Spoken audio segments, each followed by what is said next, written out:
welcome to another exciting edition of the Million Dollar Peddlers. I'm Paper Guy. And I'm Mr. Magazine. And today we're going to talk about some of the great sales that we have had. And let me minimize this over here and let's see what we got. You take it away, Mr. Magazine. All right, here we go. I'm going to start with my Forte magazines. Here we go with Janis Joplin, Rolling Stone, 1972. Isaac Hayes. Sold for, big deal. He's a bad what you talking about? Sold this. Anywho, 40. I think I got $40 out of it, but not too bad. It was nice shape. This one of the earlier issues. The early ones you have to take the front and backs because you got the fold out center fold so that helps sell it. And that's the backside technically on that one. Right. So yep. Next, this is from my Federal Aviation score a few years back. Just a bound 2016, I'm going to guess, is when you did that, if I remember properly. 4 years ago, yep. But I have hundreds of these things, and they sell regularly anywhere from $30 to $100. This one, I think I took a $30 offer on it. Not too bad, but we're still plugging away at that deal. Yeah. And that kind of ties into another video that we have up where we're talking about get your money out of the deal if you can, right. And then year after year after year, month after month, whatever, you end up making some pretty good sales on stuff. So every day my employee, especially my packer, he's always shocked at one item that sells. It's like, why would you buy this? Why would someone buy it from you? And especially the price shocks them generally. So this is from our hometown Wegmans grocery store, Pez Candy Dispenser. So what's the, I can't see. It's a little truck. Oh, okay. It's a Wegmans truck, and it was probably it was a buck or two probably back so in the it has day. to be specially made, like contract. Exactly. So it was in some box I had. I'm like, I just list this. And I think it actually sold for the $16.54. So Now let me ask, where did you get the price from?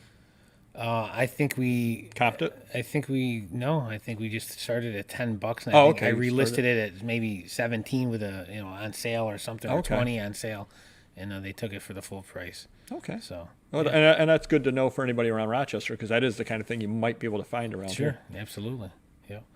And sorry to dwell. Any idea when that was from? Oh, at least 5-6 years. 5-6 years ago. Okay. Definitely, yeah. So this was hanging in my shop for years and years and years, and I must have done some search, and I stumbled across it, and some guy had one up for like $175. I'm like, it's just sitting up there.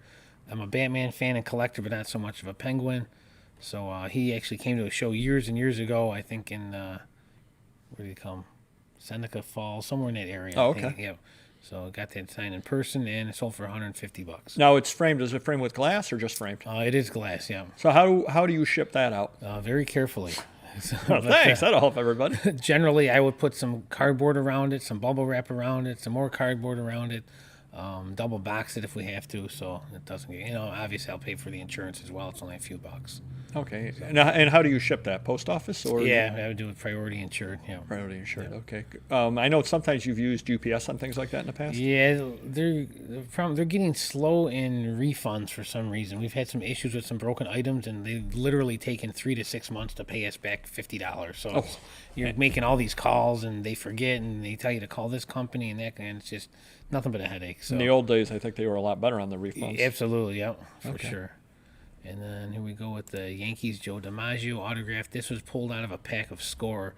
And the crazy thing about this was when I bought it, I looked for comps on eBay, and it was around $300. So I paid the guy $150, and he was happy for that. But I think this happened when I was selling those older cards. Oh, okay. And the guy that bought a couple of the older tobacco cards bought this, and he paid a lot more than expected. So right. Oh, yeah. Nice. Cool. Very nice on that. And those were from the packs. Yep, numbered and so forth and certified. Yeah, and then out of 2,500. They did 5 different cards in a set, and each one was numbered out of 2,500. Yep. Okay. And then lastly, older couple came in with this. It was their kids. It was a lot of 17 Star Wars figures and some of the original backs. They weren't unopened, but they had the backs with each character, and I went for almost $400. And they wanted the card backs more than the figures themselves, because the figures themselves weren't even in great shape. Okay. Yeah. And so basically somebody opened them and just saved the card back. Right, is what it is. Yeah, because that's what they were concerned with when they won it. They emailed me and said, be very careful with the card backs, put them together, double cardboard them or box them so they don't get damaged any further. So crazy. Save your card backs. I'm seeing this. If I go back in time, I will. First thing over here, and I picked this up at a thrift store. A couple bucks at a thrift store. as I recall. And they had about 4 or 5 Sotheby's catalogs from the 1990s. One was Lion King, one was Little Mermaid, et cetera, et cetera. I don't shop at thrift stores very often, but I do keep numbers all the time. I'm a numbers person, and I do keep numbers. I have purchased 40 items for resale at thrift stores this year. I've now sold 20 of those 40. Wow. So that's 50% sell-through at thrift stores. And I don't go very often. You know, it's one of those, looking for something to do in an afternoon, or we have to go to the dentist and there's a thrift store right near it, or whatever the case happens to be. But that's fairly high sell-through for what we're doing, 50% sell-through. Now, obviously, the problem with thrift stores, it is a crapshoot. You just never know what you're going to find down there. But basically, taking a look at my numbers, I've basically doubled my money. Then you got to take fees and postage out of it. But I've doubled my money selling half the items. So there are treasures out there at thrift stores. I don't believe around Rochester you can make a living going to thrift stores and doing it. But as a nice little addition, you can do okay for yourself. And again, you got to be very selective in what you buy. But there are opportunities to make money if you're there anyway. So just to let you know that those are my numbers. And after the first of the year, I'm going to have a video where I open up some numbers as to what I've purchased at various spots over a couple of years and what my sell through is year one versus year two, all that kind of thing. So it's going to be fascinating if you love numbers, but it'll actually give you a little bit of insight into how the long tail ends up working. Next thing over here, Glimmer Glass Festival. Now this is kind of funny. This is the second one of these that I've sold. The other one I sold was from a different year. We have some ritzier, for lack of a better way to put it, neighborhoods around Rochester where the people go to the opera, they go to all that sort of thing.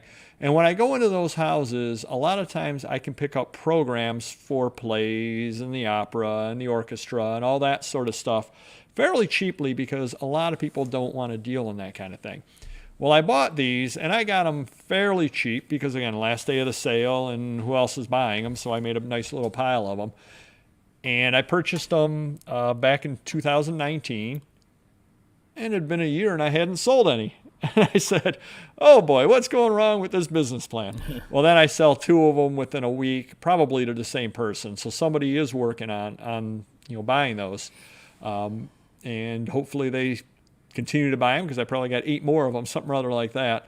But a lot of times, and this is my philosophy on a lot of the things, opera, various things like that, especially you get things from some of the higher priced colleges, Harvard and things like that.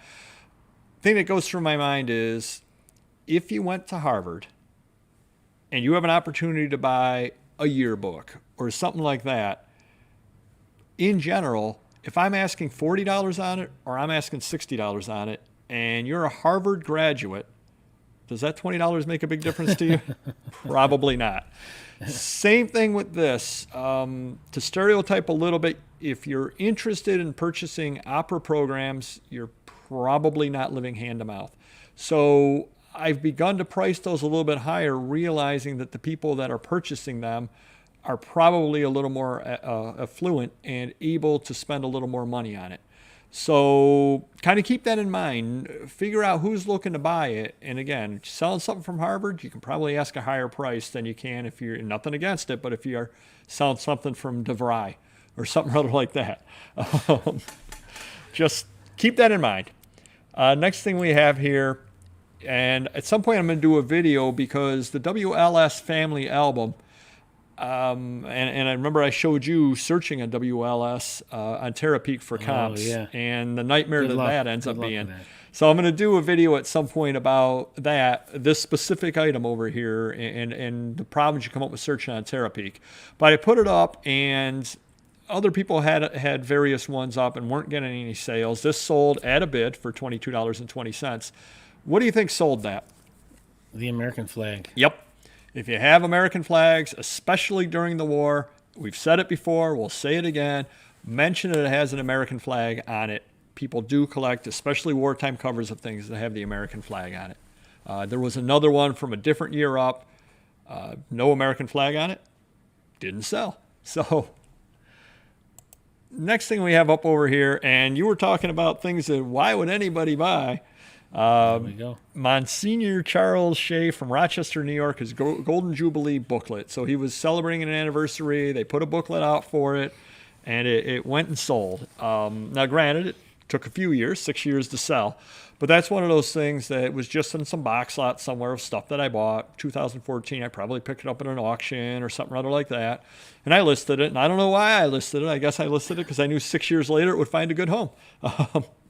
But a lot of times you'll run into these things, and you just never know who might want to buy it. The person that bought it actually emailed me, and he had been part of the Diocese of Rochester back in that era. And that's why he bought it. He knew the Monsignor, and he wanted something or other like that. Nice. And he's never going to find another one, I'm fairly sure. And as everybody who watches our channel is now scrambling to find theirs and put them up because they know they're hot. Next thing over here we have is something rather interesting. Did you know they did fluorescent crayons? I want to say yes, but you joggled my memory, so now it's coming. Okay, show off. And I didn't make a lot of money on this over here. I think I took an offer of like $11, something or other like that on it. But did they have a fluorescent flesh? No, they did not. But this is what I call found money. And the reason why is my coding told me, what box it was in, and told me that I purchased it at an estate sale. And my hand, God's ear, or however that saying goes, my mouth, God's ear, however the saying goes. I do not go to estate sales with the express intention of purchasing crayons. I do not. I was at a sale, and I saw this there, and I probably paid, I couldn't have paid more than $1. I wouldn't have paid more than $1. I know myself well enough to know that. I saw them, and I probably paid $1 on them, maybe 50 cents if it was half price day, something other like that. And I said, oh, this is kind of neat. It'll probably sell. And I purchased it in 2019, so it took a year. It did sell. I probably put a fin in my pocket what it all comes down to. But that was a found money because I was at the sale anyway. Either I was nearby doing something or other, or there were books or something like that there that I went for. I saw this. I kind of threw it in my pile, bought it. So never discount the found money aspect of things. It's a wonderful thing. If you're out there anyway and you see something or other like this and the price is right, take a chance on it. Speaking of crayons, if you ever come across the Crayola tins, they're commemorative tins. They do them every year. Okay. They do go for good money, sealed or open, as long as they're like new. They go for $20-$30. Wow. Yeah. See, and I didn't. Roughly, how long have they been bringing those out?